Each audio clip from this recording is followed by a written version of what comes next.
Hi, my name is David Bose. I am the Communications and Marketing Director for Washington Policy Center, and welcome to this month's Washington Policy on the Go. We're going to discuss the very controversial issue of critical race theory. Our Center for Education Director Liv Finne has done a lot of work on behalf of school districts to let them know their rights when it comes to state mandates regarding critical race theory. We'll talk about what it is, what some of the objections are to it, and what some of the criticisms are that have been leveled against Liv, and we'll have her respond to those. We'll also be talking about the new state payroll tax that is going to come as a surprise to a number of workers at some point here when they find out that chunks of their paycheck are missing for a benefit they might never receive. We'll talk about the details of that and how you might be able to opt out. And I say might because the window for opting out is closing. And we'll talk with our Center for Worker Rights Director, Elizabeth Hovde, about that issue coming up as well. But first, I thought before we start the program, the publicized program, we have a special update on the status of the state income tax battle. Jason Mercier, our Center for Government Reform Director, joins us now to give us the latest on the income tax battle. Jason. Yes, thanks, Dave. So as you know, we can't claim to be a no income tax state anymore, thanks to what the legislature did passing the capital gains income tax. But there are court efforts to restore our competitive advantage. And in fact, I'd like to have everybody circle a date. August 18th, next week at 9:30 a.m. is the court hearing in that case to decide. The Attorney General is trying to get the lawsuit thrown out, doesn't even want to go through the court process. And that hearing is next week, the 18th at 9:30 a.m. And keep an eye out, probably next Tuesday, the Policy Center will be posting the Zoom link for that, for those that want to be able to watch the court hearing. So we should have that out to everybody next Tuesday. Some good news for you before we turn it over to the stars of the program on education and the payroll tax. Cities are responding. Prior you saw Spokane Valley, and Granger act to ban local income taxes. And just in the past month, 3 more cities have followed their lead. Battleground, Union Gap have banned local income taxes, and Yakima is putting on the ballot for voters to consider this November a charter amendment to ban local income taxes. So we got the litigation going, we have cities acting, and we're hopeful that if you have interest in your local communities and make sure this door never gets open, you'll encourage your city councils or your county commissioners to ban a local income tax, and the Policy Center is standing ready to help. 2 things on that, Jason. One, some people might be thinking, well, if you're it's one thing for East Side states or East Side cities rather to say no to an income tax, but the city of Spokane is not, it might be in Eastern Washington, but it's not, one of these very, very conservative communities. It's very split. It's got left of center representation. And the voters were overwhelming on that front when it came to banning a local income tax. So there's a lot of room, I think, on the west side for this trend to catch on. Yeah, and there's a foothold. Battleground is over by Vancouver on the west side of the state. But as you mentioned, that Spokane vote, 72% statewide, every precinct in the city. And it's not a surprise. If there's one thing you can think of in the state of Washington that truly unites citizens, it's opposition to an income tax. And we've seen that 10 straight times. Now, there was a critic who was asking the question, and I know you responded to this in your blog of late, that these income tax bans from the cities are just red herrings, that it's a distraction from real issues and it doesn't do anything, it doesn't mean anything, and it's just a waste of everyone's time. Obviously, I was there in 2017, so I know what you're going to bring up, but I'd like you to share with people why that red herring argument, that criticism, is not to be listened to. What are you talking about, Jason? Nobody is proposing an income tax, right? Governor Inslee promised he would veto any tax increases while he proposes an income tax. There was a constitutional amendment to take this out of the courts in 2017 and just for once and for all say, no, we're not going to do an income tax. And that was not adopted because we heard from our Democratic friends in the Senate, well, nobody's talking about an income tax. At the same time, their colleagues are filing amicus briefs before the state Supreme Court, asking the justices to overturn the rulings prohibiting a graduated income tax. No cities are proposing an income tax, which is why the Association of Washington Cities filed a legal brief arguing for the right of every city to impose an income tax. I just don't know what your problem is, Jason. Nobody's talking about an income tax. Yeah, it was funny at the time. I remember that argument specifically. No one's talking about an income tax. What a colossal waste of this great legislative body's time. All this grandstanding, and then one very honest legislator stood up and said, "Well, I'm talking about an income tax. I'd like to see one." And you could just hear a collective sigh from those who were arguing against it. And Dave, one more tease here before I get out of your way. Somebody else talking about an income tax is the state legislature funded a taxpayer-funded commission called the Tax Structure Working Group, traveling the state, trying to make the case to Washingtonians about why we should have an income tax. And in fact, one of our future WPC on the goes will be a presentation from those consultants. So stay tuned for that, because that'll be your opportunity to communicate once again to the state. We don't want to go down this road. Yeah, and that's really important for people to know. Originally, we were going to have that group here today, and they weren't ready for us. So we told them, either in September or October, we're going to have that group here, and they're going to have to hear from you in a big way about your thoughts on Washington state tax structure and your thoughts on income taxes, because you can bet they'll hear from plenty of organizations that have been very committed, regardless of what the votes have been by the public, very committed to the idea of bringing income taxes to Washington. So thanks, Jason. Thanks for the update. I appreciate it. All right, so we're going to move forward with our regular program here, and we're going to start with Liv Finne, who's done a lot of work on critical race theory and specifically how it's impacting school districts here in Washington state. I want to start, Liv, with a question I've seen kind of leveled at you a number of times, which is, how can Liv Finne say that critical race theory is being taught in schools when there's nothing in any piece of legislation that says critical race theory must be taught in schools? Well, this is the dodge that is going on right now. The state legislature passed 4 bills requiring the staff in our public education system to be trained in critical race theory ideas. They were cloaked with the words cultural competency, diversity, equity, inclusion, and anti-racism training. But it's the language of the bills made it crystal clear to me because they included institutional racism as what the bills are intended to expunge from our society. And that is critical race theory by definition.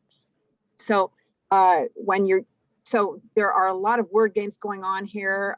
Yes, I think we're not teaching elementary school kids critical race theory courses like you would have in a law school, but the ideas of critical race pedagogy are in the schools now, and the staff are being trained in this divisive and racist and harmful ideology. I can show you I think it's important. I thought I would share a screen, if I could, of a training of a set of materials from the Tumwater School District showing what is going on in our public schools. If I could do that, share a screen, perhaps. Would that help? Well, I think you can try. Let's see if it let's see. If it works. In the meantime, while you're doing that, let me just remind people that if you have a question at any time during the broadcast here for Liv or for Elizabeth, Jason might even be hanging on and might be able to pop in a question or so. But for any questions that you have, you can put them in the Q&A box at the bottom of your screen or on the side of your screen, depending on how you have your view put together. You just put your question in there, and we'll have a Q&A section after the initial presentation of both Liv and Elizabeth on the payroll tax. And so we'll get to all those questions at the end, and if we don't get to them during the broadcast, we'll follow up with you later. So were you able to share your screen, Liv? It's okay if you can't. I think I can. Do you see it? I do see it. Well, there we go. We're at the Tumwater High School. This is the training for the staff that the legislature has required. And it shows, look, Tumwater High School, I looked up the statistics, 72% of the students at Tumwater High School, this is just in a high school, in a district south of Olympia, is 72% are white, 13% are Hispanic, 2% are Black. So it's mostly white district. As you can see, they're identifying themselves. We're white, we're interested. How do we get started? There's this genuine desire to eliminate racism in society, but this is absolutely the wrong way. I'll show you why. Let me just take you quickly through these slides. Here are the principal, the people who are doing this. Session goals, a little about Tumwater High School. Is this showing to you? Yep. Okay, so we're going through, let me just show you. What is cultural competence? People are saying, oh, this is not about critical race theory, it's about cultural competence. Well, this is what critical competence looks like. It's according to their own words, it's a structure with social justice. You see social justice in the bottom, the green, see that? This foundation of this classical building, cultural competence.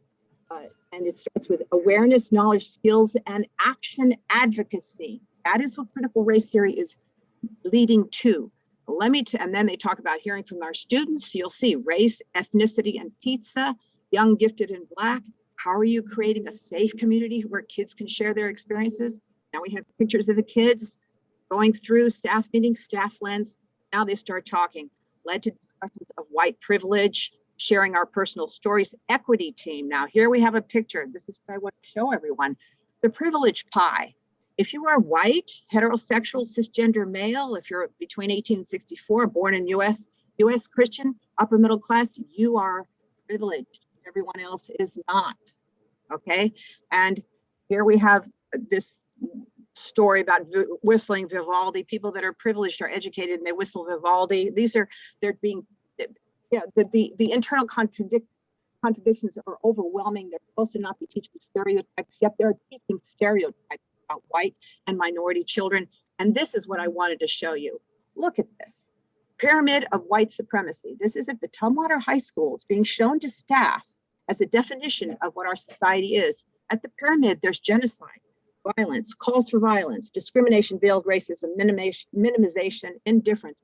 And then all these clauses within this pyramid at the top: mass murder, unjust police shootings, hate crimes. And as you go down the pyramid, other things like paternalism, it doesn't matter who you vote for. So this is like a political statement. You got to vote a certain way if you are anti-racist. So I just thought that I would show that to people just to put to bed this charge that there is no critical race theory training in the schools. This is what it looks like. At the very end of this session, they have links to look at a couple of, they have slides on restorative justice, one element of it. And then the resources. If you look at the end, last slide, YouTube starting line privilege video. This, I tried to click on it today and it was not posted, but I found it on YouTube. And what they do is, this is called the privilege walk. And they take high school students of all races and backgrounds, like, 50 high school students, and pretend that they're going to run a race and win $100 prize. And they ask these kids these questions. Take 2 steps forward if 1, both parents are still married. 2, if you grew up with a father in your home. 3, you have access to private education. Takes 2 steps forward, if you have access to a free tutor, if you never had to worry about paying bills, if you never had to help your parents paying bills. So in this video is awful. It shows the children that are moving forward that have these so-called privileges, and the children in the back of the line who don't have those privileges. And I find that to be the most awful part about this, because it is teaching our society that you cannot get ahead. This is a racist, our children, we're teaching our children, you cannot get ahead if you are a minority student, because the deck is stacked against you. Don't even try to work hard. Don't even try to work and learn in school, which of course is an avenue to opportunity in our society. You can't win. So this is why, I have worked on this matter. It is a dangerous set of ideas, and I have to figure out how to unshare the screen there. I'll do that like this. Okay, close it down. Is it down now? Nope, not yet. Not yet. How do I do that? I took care of it for you. I took care of it for you. So one of the interesting things about that pyramid was that the minimizing at the bottom that was supposed to lead to genocide ultimately.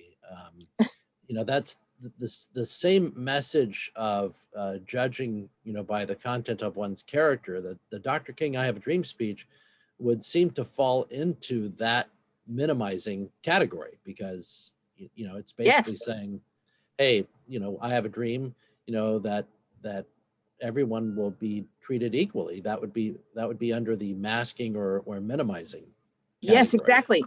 This critical race theory is full of circular traps like that. That if you say, no, I don't agree with that, they define you as being racist because you're not in touch with your white privilege and you are therefore racist and you have guilt as a white person. You then must submit to the and speak that you acknowledge your white guilt, and the only way to expunge this sin from your soul is to engage in advocacy to get rid of racism in society. And so yeah, so this brings me to another thing that I know you've written about extensively, which is the rights of school districts to opt out and to say no. And one of the things that you've maintained is that teaching these kinds of things is goes against laws against discrimination and equality in the workplace.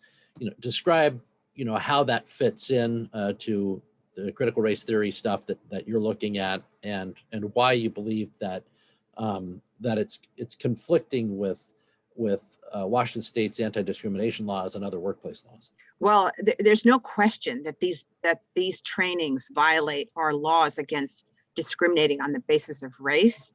The laws that were passed by the state legislature last spring violate our laws against discrimination. And I expect lawyers to challenge these laws on the basis that they violate our state and federal constitution. The problem is that we just have to wait for the lawyers to find the right plaintiffs and file lawsuits. These laws are an outrageous breach of our norms in our society, where we treat everyone equally. We have a society that is based and grounded on those notions. And I see a question in the chat saying, do you deny that there was genocide committed by white people? Well, that misses the point. That of course there were terrible things in our society that happened, in our history that happened, and of course we fully support full teaching of history. There's another canard that is being thrown out there that the critics of critical race theory are saying that we shouldn't teach the awful history of our racist past.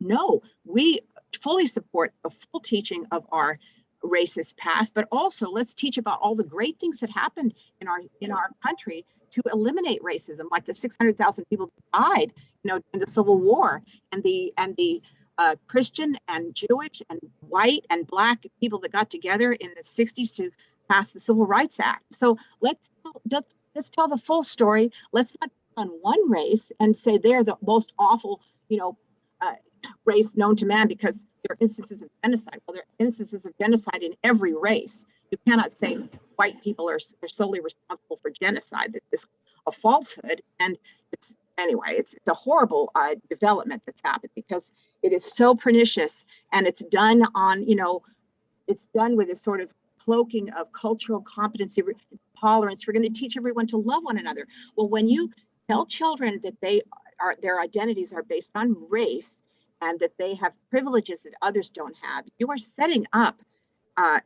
all kinds of conflict and unhappiness in the schools. We're going to have a lot of upset here because of these laws until they're struck down. I think it's safe for all to agree that the high school students of Tumwater are not guilty of any genocide or any of these historical crimes. So for your analysis, you've written a piece about what the rights of school districts are in taking a look at these laws. Why don't you describe for us first just a brief review of what the mandate is? What types of institutions are stuck with this this approach, this approach of dividing people into oppressors, or what is it? Oppressors and it's not oppressors and liberators. Oppressors and victims, I think. Oppressed, yes. Oppressors and the oppressed. And oppressed. So there's that. What institutions are we talking about, and what rights do institutions have to say we don't want to do that? Well, there were 4 laws passed last April and signed by the governor, which required the staff in the public schools, K through 12, to receive trainings in this critical race theory training. Also, the staff in our community colleges, our universities, and the students in our public medical schools. So those are the people who are now receiving these trainings. And you asked the question, what can these institutions do to withstand this? They certainly could say these are illegal trainings. They violate the law. Our lawyers are saying we cannot implement them. Let's take this question to court and have a court decide. We'll see if that happens. But I am seeing school districts writing resolutions saying they will not implement this racist training. The Chehalis School District, the Peninsula School District, and the Moses Lake School District. And we put out a paper called Know Your Rights and sent it to all the school board directors in Washington State so they could remind themselves of the fact that they are not allowed to discriminate on the basis of race. And I expect lawyers, I expect lawsuits coming. So that's the only recourse we have in a society. Well, I mean, and that is our proper way to challenge laws that have been passed in violation of our Constitution. It's the courts. Now, one other criticism I've seen leveled against your work, Liv, was that by opposing these things, what you're really doing is opposing the teaching of racism and the balance of history. You know, I had a friend who lives in Oklahoma say that she was shocked that she went through high school but never learned about the Black Wall Street in Tulsa and its the riots and destruction that you know, around the turn of the last century that were so devastating to the Black community and wealth and prosperity there. And so, you know, there are those who take a look at stories like that and say, well, you know, these stories have not been told, and by opposing, you know, what these changes are, what we're doing is reinforcing a status quo that didn't give proper due to the darker moments of history, you know, the sadder moments of history. How do you respond to that? Well, that's just basically not true. That's just a canard trying to change the conversation from what is actually happening. This is not about what we're teaching in our history classes. This is about introducing an ideology, a thinking that is pernicious and hateful. Okay, so they're trying desperately to change the subject, but it's not about what we teach in history. Of course, critics of critical race theory believe in teaching the truth about our history. And if someone was not taught about the Tulsa massacres, you know, of course we should teach about that, but we should also teach, you know, when I went to high school, I never got taught really about the massacres this socialism caused in Russia. And I didn't hear much about the destruction of the countries of Cuba and Venezuela either. So there are biased teachers of history in our schools. And of course, we don't agree with that. But that's not what this is about. This is about a new ideology. It's been described as a religion. It's a type of religion, an indoctrination of our children to think of themselves in a certain way that we have not agreed to as a society. We do not agree that our schools are systemically racist. We do not agree that every white person is racist. That's false, and we do not support that idea. So, you know, there's all kinds of upset that trying to avoid what's actually happening, what's actually being taught. Let me tell you what critical race theory is teaching. It's teaching that if you are white, you are part of a class that is oppressing minorities, Black and Hispanic children. There is an exception for Asians and Jews. They're considered model minorities. They've succeeded in this racist society, and so they are classed with white people. So the end result of this is that these ideologues in the schools are going after all these programs that are showing that Asians are doing better than Blacks, let's say. We've got to get rid of schools that are based on merit that you apply to. If you work hard and you've got like a school where there's too many Asians getting into it, then we must end that disparity, pick the Asians out, equalize all outcomes by race. And we have fought this fight already. We do not do this in this country. We do not judge people on the color of their skin. It's a hateful idea, a set of ideas. And I mean, you see everyone's very upset about this. You know, I'm hearing there's a lot of dissembling going on. There are superintendents saying, "Oh, we're not teaching critical race theory," but when you speak to the diversity and equity and inclusion people in the district, they're saying, "Oh, yes, we're teaching critical race theory." This is what's happening. So I think it's important to understand what's happening. This has been brought to us by it's an invented ideology invented by radicals in the universities over the last 30, 40 years. And Angela Davis, remember her? She's one of the people that have been writing articles, has been looked at with approval by these ideologues. So, I hope I answer your question, Dave. Well, yeah, let's press pause there, because I know there's going to be a number of questions for you. And I'd like to remind people, if you can, a lot of people are putting questions in the chat function. That's much more difficult for me to track as far as when we get to the Q&A section. It'll be harder for me to ask your questions if you put them in the chat. I'll try to get to them.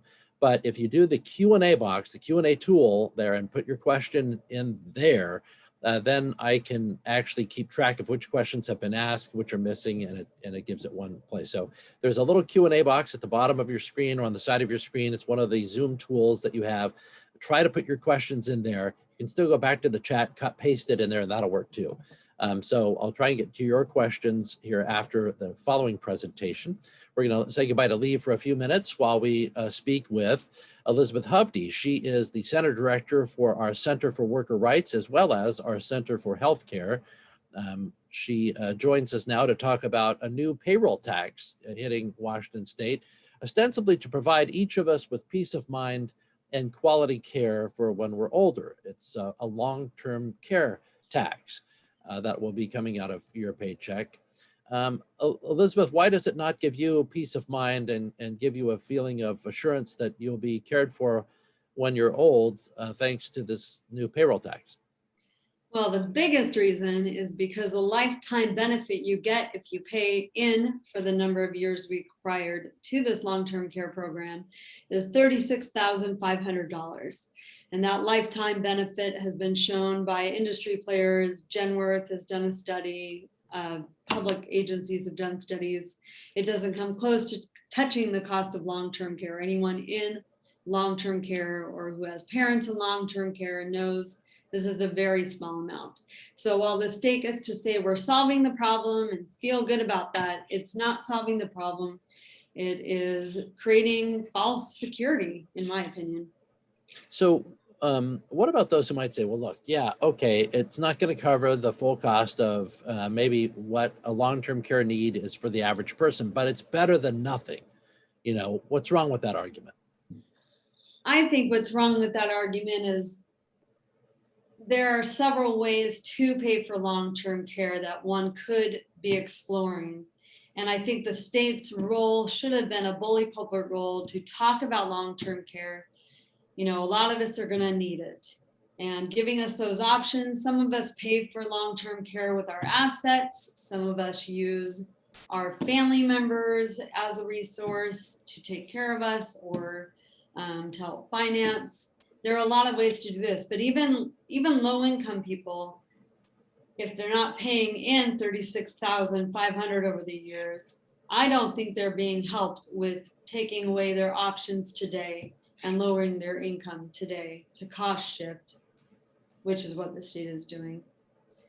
It's interesting that you bring up the bully pulpit role, because one of the things I've seen you write about a number of times on this particular issue is that the one positive coming out of it is that there's been an increase in attention paid to long-term care and the need for it.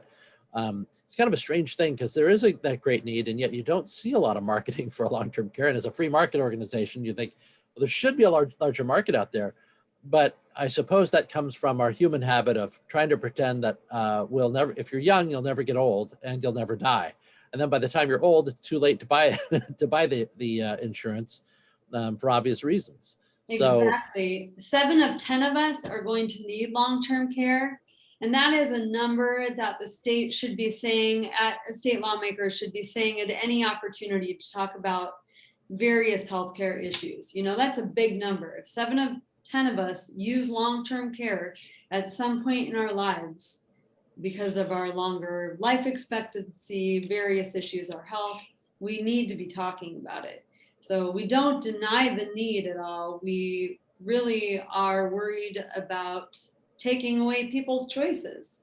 And the only person benefiting really, I see, is the state. They're allowed to do this cost shifting, taxing workers now for something they might or might not need and might or might not get to use based on a bunch of eligibility factors within this law. But instead of talking about the issue, they're becoming a long-term care insurer. And then they're not even following the insurance rules about that insurance product. So that's a whole other issue. How is that? How does that work? How is the state not following the rules that they've set in place for other long-term care insurers?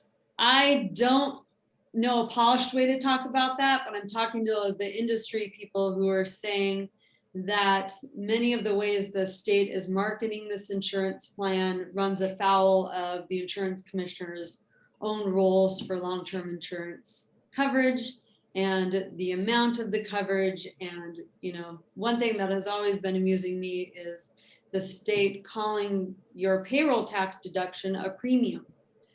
But a premium suggests you're buying something you will definitely get if you need it. And this is not that.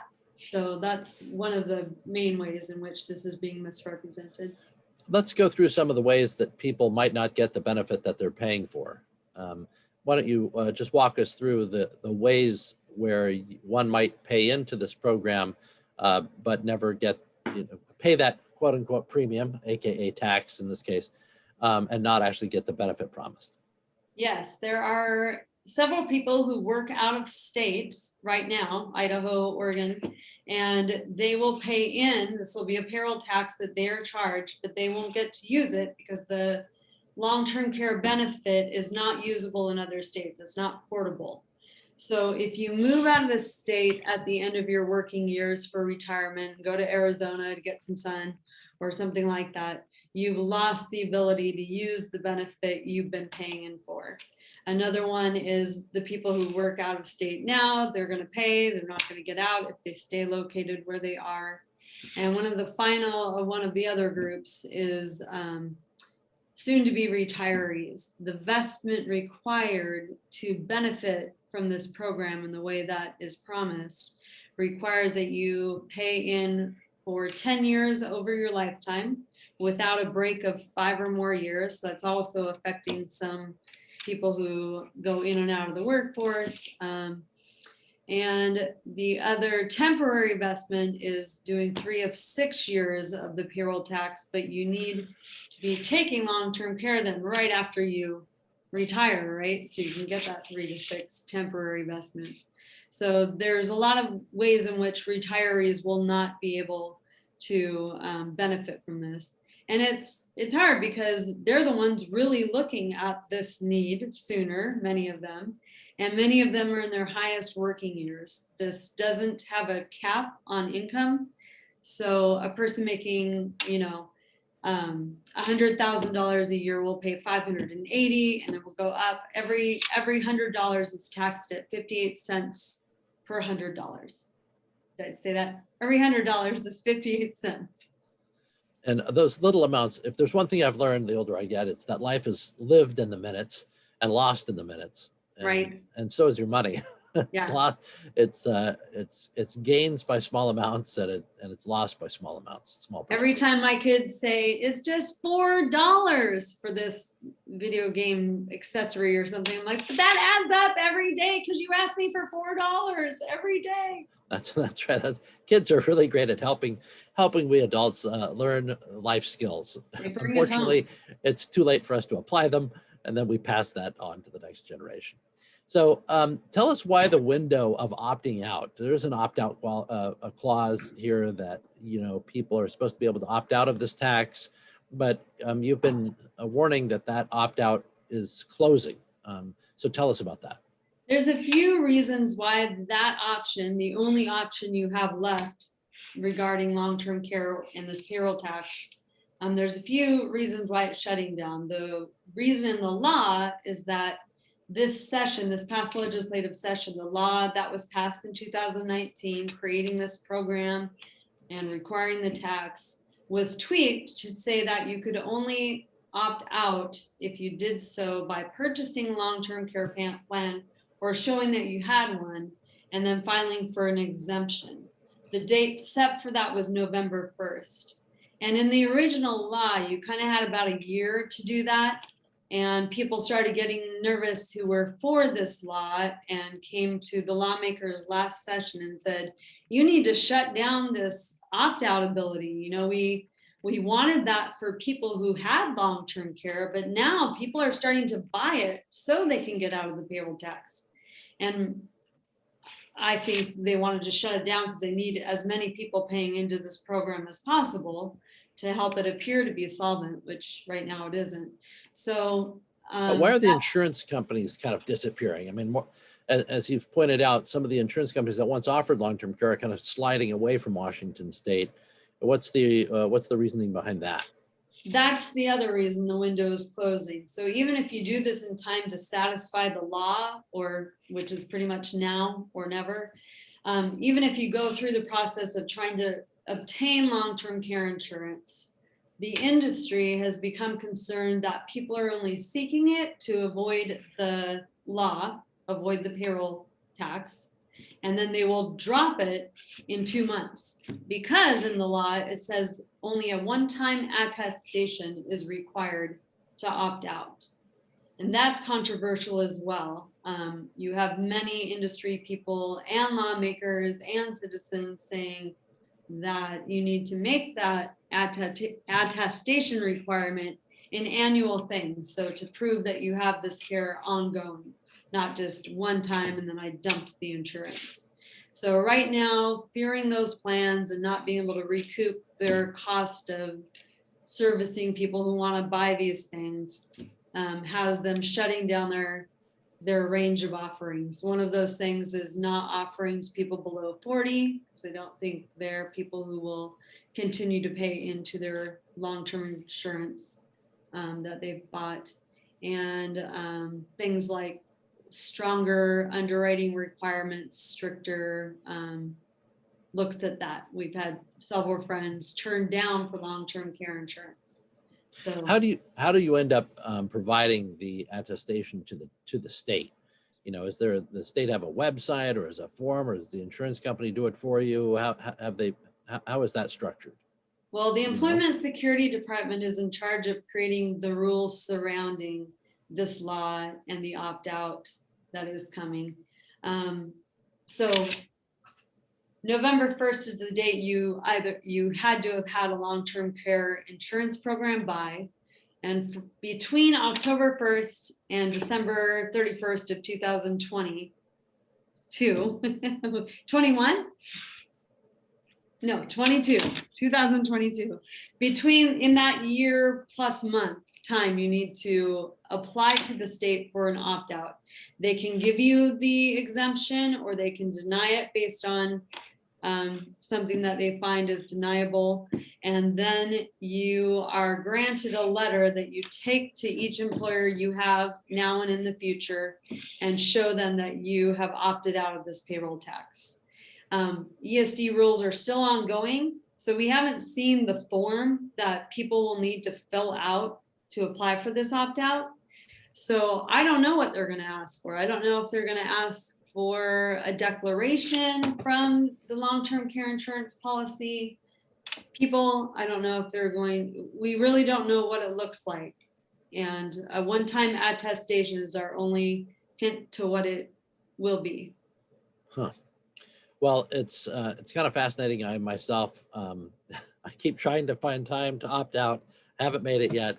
So I'll be one of those last minute people trying to scramble to find a policy, and we'll see if I'm successful or not. Yeah. Let me press pause there, because we got a lot of questions. In fact, I think I have more questions in the queue than I've ever had on a Washington Policy on the Go broadcast so far. Remember, it's easiest. I know a lot of you are putting questions, comments in the chat. Of course, that's great if you want to communicate with each other instantly. But if you want to be a part of the Q&A process, it's best if you put it in the Q&A section there, and I'll try and get to every question and make sure they're answered, like I say. And I'm going to bring back Liv Finne, who will also be joining us for questions. And I see Jason Mercier is still on the line. So if we have any questions for Jason, I'll bring him back as well. But we've got a lot of CRT questions, and I'm sure we'll have some on every topic here today. So let's start with this one from Linda. What can parents and taxpayers do to stop CRT from being taught? Briefly, Liv. You can go to your local school board, the people that represent you in your local school district, and ask them to pass a resolution like the Chehalis resolution that teaches that no students will be considered superior or inferior to any other. No people in our schools will be treated as superior or inferior to any other. That's a viable option. Another thing to do is to talk to your teachers and say, you're not really teaching this to my kids, and find out what it is they're teaching. Get the materials and, get involved. Thanks, Liv. Here's a question for Jason and for Elizabeth, perhaps. It's from Joseph. He wants to know, look, regarding the income tax, there's a 0.58% payroll tax passed to pay for long-term care. What is this if not a euphemism for income tax? Was this passed in violation of the Washington Constitution? Jason, I know you know the answer to that, so we'll start with you.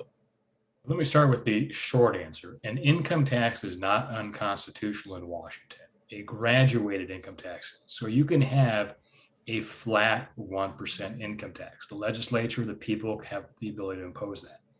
That being said, I know this feels like an income tax, but there is a functional difference between a payroll tax and an income tax. The payroll tax, as Elizabeth mentioned, is kind of like a premium, or excuse me, the long-term care tax is like a premium charge, like unemployment insurance. It's for a specific benefit for the individual. Now, if the legislature ever were to raid that account and use that money for general purposes, that nexus is broken and it instantly becomes an income tax. But functionally, there's a distinction, and that's why it is not technically an income tax. Anything to add there, Elizabeth? Oh, can't hear you.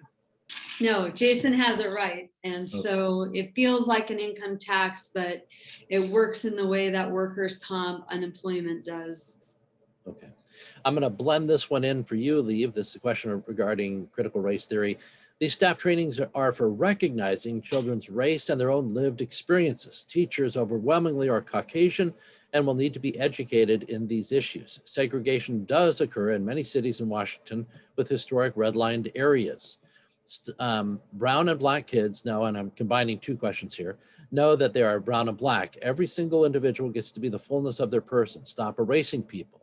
Still does not negate the truth of redlining and segregation. Teachers need to understand the individual child. Equity is not just giving every kid the same book. We need inclusion and training to understand children. Any response to those comments?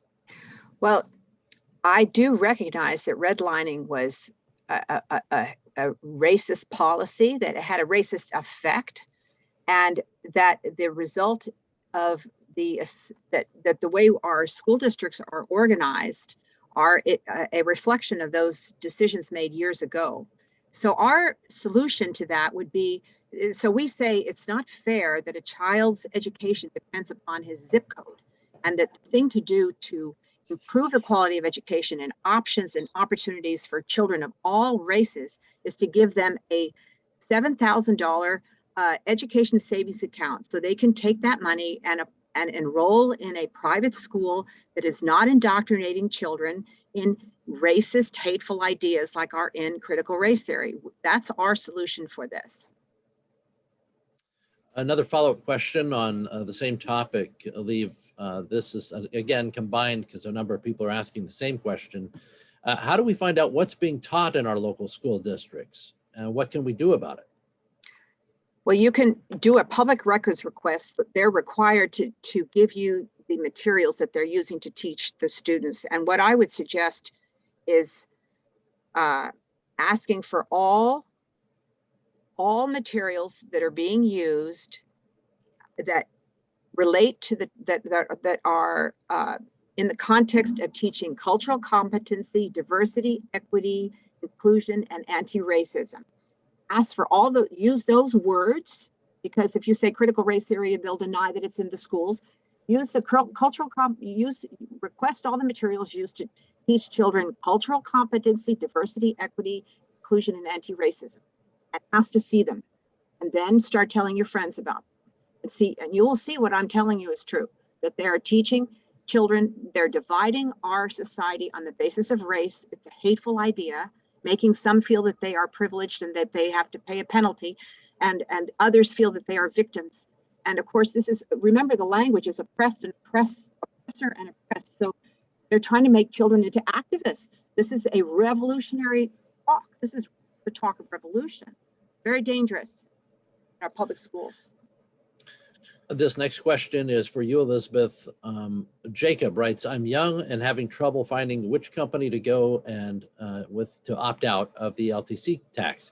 Can you provide some resources for younger W-2 employees to get a LTC plan that qualifies to opt out of this new payroll tax?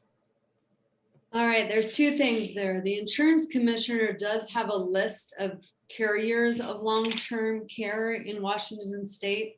I have not been putting it out there because I could not verify with the constantly changing landscape in the industry that it was actually correct.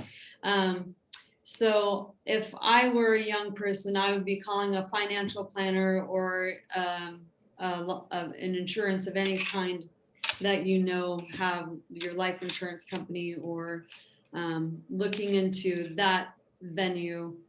But the commissioner's office does have a list that says who's selling it. It just might change any day that you look at it. And what was the last half of that question, Dave? Oh, it was about helping young people find the resources and where to go for that list. Yeah, I would go there. I would go to the insurance commissioner's webpage.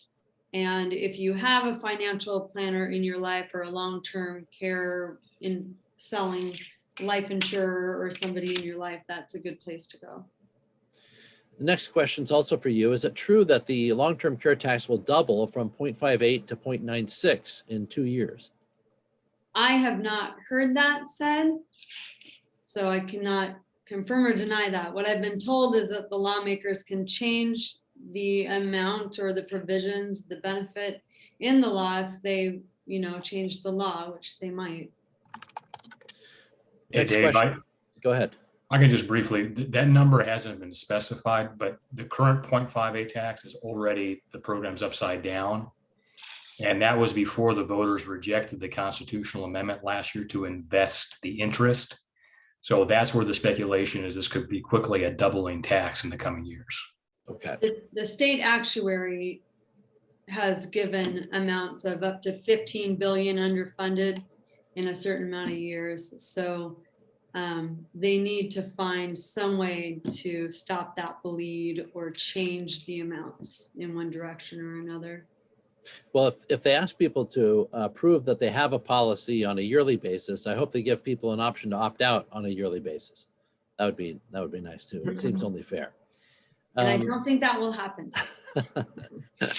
Next question is for Liv. Regarding critical race theory, is the Tumwater School District's guidance what is generally being used across the state? Or are the materials used within the Tumwater School District replicated from what's being required at the state level? I'm trying to understand who is coming up with the curriculum and how it's being rolled out statewide. That's a great question. I don't have the answer to that. It just so happened that this was revealed by someone. They're trying to keep it hidden. I do know that the Washington State School Directors Association, WASDA, WSSDA, and the Washington Association of School Administrators is conducting the trainings for the staff in the public schools. And I did get a hold of their training materials and look through their 285 pages, and there is full of critical race theory training, privilege walk, the whole 9 yards. So that is the source right now, the WASDA, Washington State School Directors Association. The next question's on the same topic for you, Liv. What are all the different names for CRT? Well, there's so many different names. Okay, there's critical race theory, critical race pedagogy. I recommend that you just do some reading. There are certain people that are big in critical race. There's Ibram Kendi, a professor at Boston University. He's written a book about critical race theory. There's the woman who's written anti-whiteness books, whose name I forget now. But the words that I gave you are really the best ones. Cultural competency, diversity, equity, inclusion, and anti-racism. It's called DEI training, diversity, equity, and inclusion. They used to call it DIE, it was DIE, so they changed it around. As one of the listeners, Robin DiAngelo, that's the woman. She's at University of Washington. She's written several hateful books about whiteness. There's a book called Not My Idea, a study of whiteness for children. Not My Idea. My goodness, what a book. It teaches children that white people are the devil with a tail in the systems of oppression. And we have to apologize for having taken the land from the tribes in our area. So you're starting to see the language everywhere, apologizing for the land. People are saying, I am white, I am privileged. This is all part of this. So I encourage everyone to read about it and learn about it so that you're not intimidated into this. It's kind of 1984 George Orwell all over again. It's attacks on what people think. It's a hateful thing. Everyone needs to read about it. It's not as bad. It's not as complicated as it seems. That there've been a lot of people writing about it, and you can discover it on your own quite easily on the internet. There's quite a bit of talk about it right now. Next question's for you, Elizabeth. We've been unable to get LTC insurance because we're located in Washington State, and some insurance companies are not accepting applications from Washington because of inundation. Is there any possibility that Olympia will change the date for opting out? No, there will not be any change to the opt-out date this year for sure. If they come into next session and have heard the outcry across the state, they could tweak the law again. I don't expect that to happen. And they're exactly right. There are several insurers that have decided not to sell any insurance for long-term care here until after November.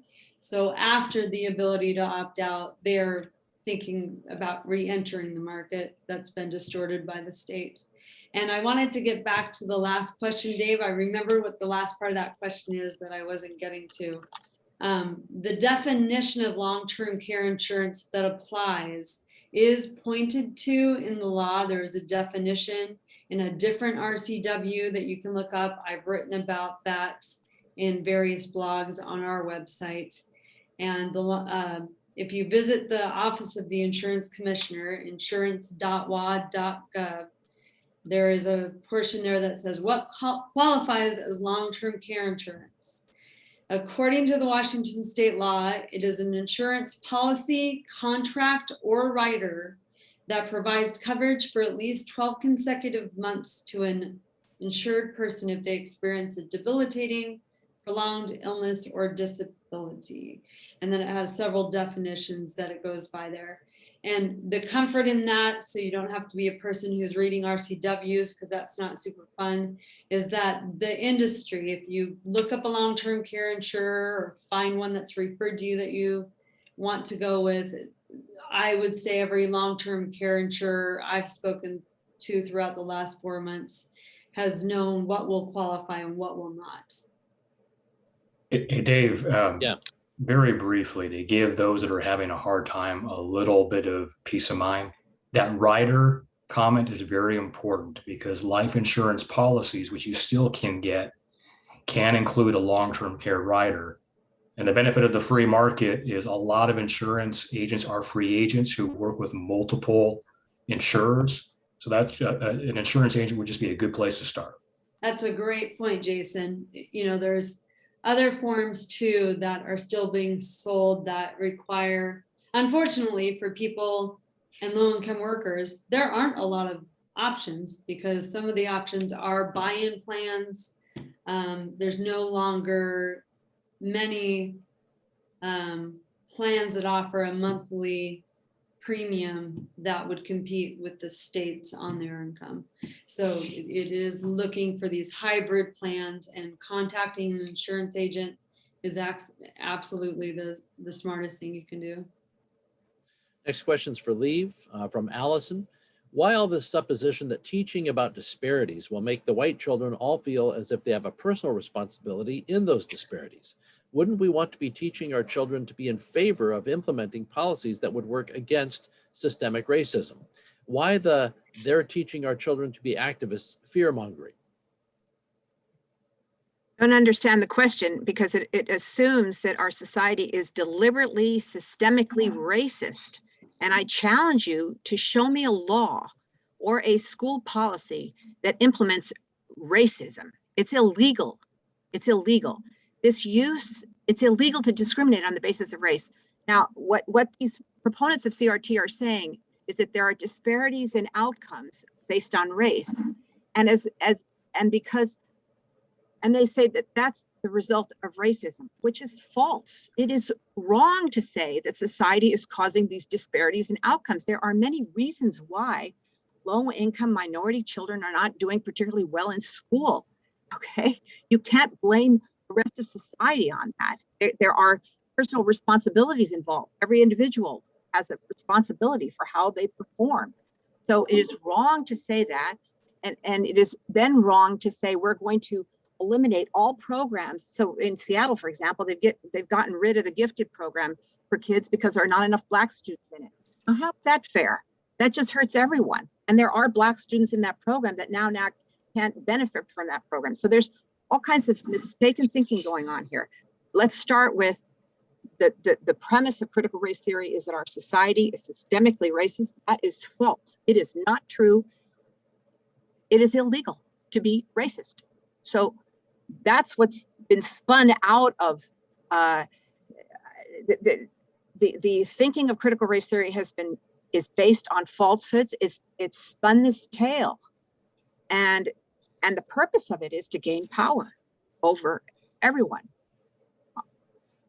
That it is a quest for power, and it's going to hurt children. And someone commented that I'm angry about it. Yes. And I should be more dispassionate, but I've never seen anything more dangerous. To tell a little child that they're bad or inadequate because of the color of their skin is basically wrong, and it has to be defeated. It is destructive to children's identity, and teachers know this. You know, they just need to be shown that this is false and helped out of this mess that we're in. So your point about the question isn't so much that teaching children about disparities will make them feel as if they have a personal responsibility. It's that in these cases that children are being taught that they have a personal responsibility about these disparities, specifically because of their the color of their skin. Yes, that's right. That they're somehow that the children are responsible for disparities in race in society, and that they therefore must become activists. You should see the language in this. Children are taught, in order to appease to expiate their white guilt, they're taught that they must seek out allies and identify enemies in the quest to eliminate racism in society. So, you wonder why there are so many young kids in Portland, burning up the city of Portland this last summer. They've been taught these ideas. They think they're doing good. So if we don't face what we're doing in the schools, we're in trouble. And so I think it's very worrisome. I think we have to all start calling up our school districts and saying, what are you doing to get rid of this? Portland, of course, is also known as a place where young people go to retire. So a lot of it is just a lot of time on their hands. There we go. One of the things that you've brought up before, and this wasn't a question, but I thought since you brought up one of the challenges of school districts is in Washington State, and this stat that you've brought up a number of times always horrifies me.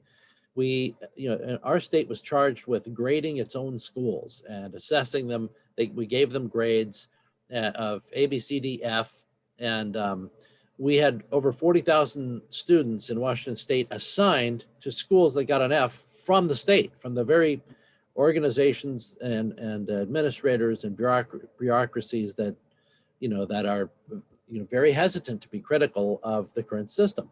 40,000 kids, predominantly minority kids, assigned to failing schools. And I'm not even counting the D as the failing. I'm talking F failing, as in totally miserable excuses for schools. And this happens, these schools, I asked you about this recently off air, Liv. These schools tend to be the same schools year after year after year after year after year. So you got generations of kids in these communities lost and their potential for earnings damaged. And seriously, and their potential for graduating damaged seriously by being assigned to these schools. That's that's a problem. Dave, when I saw this coming down, I thought exactly what you just said. I thought about how the public schools are disserving our low-income minority children. So, they're doing such a terrible job. So what did they do? They changed the subject. Let's talk about equity, inclusion, diversity. Let's not improve schools. So I find I'm very cynical about this now. In Washington State, we have now basically closed off the growth of charter schools. Charter schools are an option for families in inner city districts to escape from the failing public school. And what is the state doing? They're closing down those options. And that's because of the union's power. If you want to look at something that's systemically racist, as somebody's observed, it's the way the union operates to block low-income minority families to go to a good school.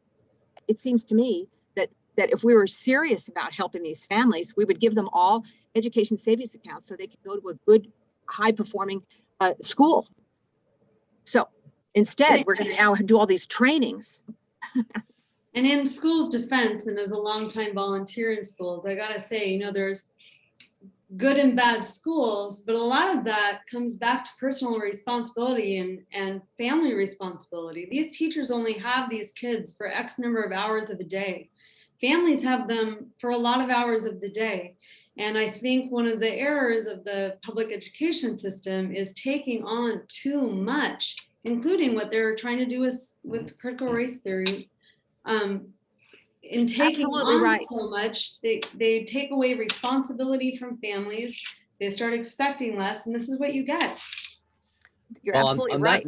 On that note, we're about 2 minutes over. I like to respect everyone's time, and I want to thank everyone for attending. We had I think about 167 attendees, 168 attendees at one point in this broadcast, which is really great. And we'll post this broadcast on YouTube and our social media channels as well. I want to thank Jason for giving us the quick update, Liv, for bringing us the examination of critical race theory in our schools and elsewhere, and Elizabeth Hovde, our Center for Worker Rights and our Center for Healthcare Director, the insights into the long-term care issue that I still haven't opted out of that payroll tax, but I'm hoping I still have time. I want to thank each of the panelists and all of you for attending. And next month, we will have another Washington Policy on the go, so be ready for that. Check out our events page. And don't forget, we'll be having that special state panel that'll want to hear from you about the kind of tax structure you want in Washington State. That'll be coming up either next month or the month after. We're waiting to hear from them, but that'll be a really important addition that you're going to want to tune into. So watch your emails for the links or watch our website for the event. Thank you so much for attending. Have a good day.